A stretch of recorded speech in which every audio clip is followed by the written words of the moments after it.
My name is Dr. Scott Leibsle, and I'm the State Veterinarian and Administrator of the Division of Animal Industries at the Idaho State Department of Agriculture. Dr. Scott Leibsle graduated from the University of Wisconsin, and his first practice was in Idaho's Wood River Valley. And then I went back to practice dairy and equine back in Wisconsin for 5 years, and this job came open. I was looking for a change. When I got here, certainly Idaho has become my home.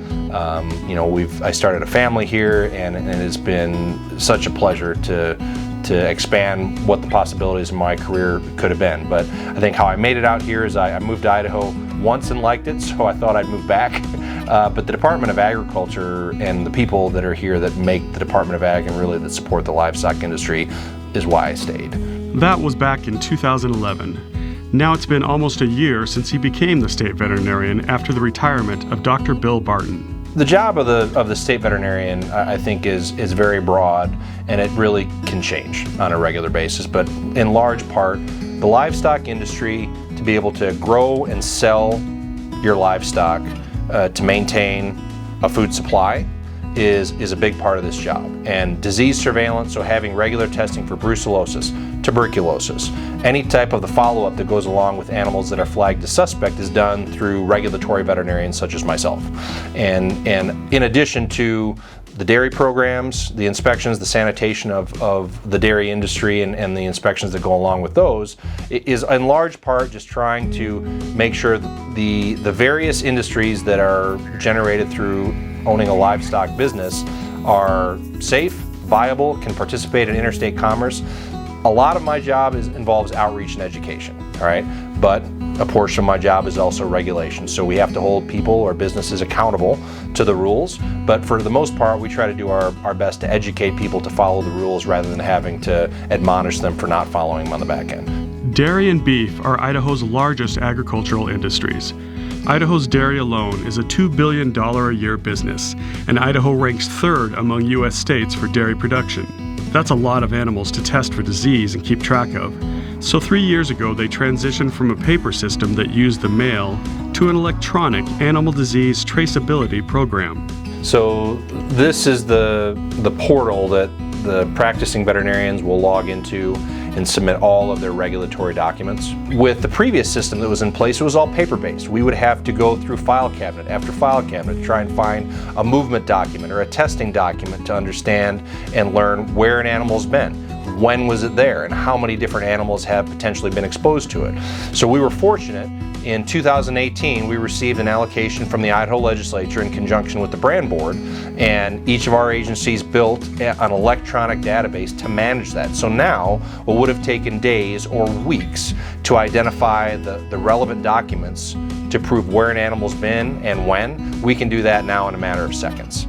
We can look at different reports like where's the majority of the trick testing being done. That's this graph up here by county. I do want to make sure I remind anyone that all of this data is secured and protected. This is not made available to anyone outside of the agency. Leibsle says they often work with the livestock industry.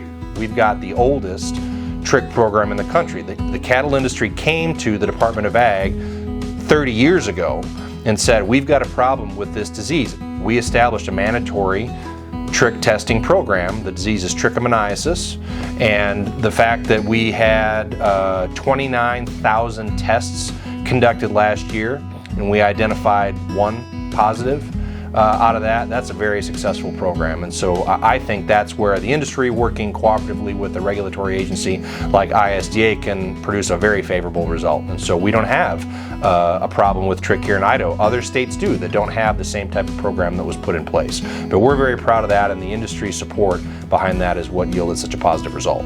He and his division also oversee some animals you might not expect. Captive elk is one that people don't necessarily think. In other states they call them alternative livestock. So that's one species that it's a pretty sizable industry that we regulate. Deleterious exotic animals is another program that we do regulate. So whether it's lions or tigers, we need, they have to have a possession permit through this agency. Other species of animals, there's a whole list of animals like primates, that are included on that list as well. Leibsle says one positive thing he's seen as a result of the pandemic is adopting remote meetings for the rulemaking process, allowing broader participation from stakeholders around the state that no longer have to make the trip to Boise to take part.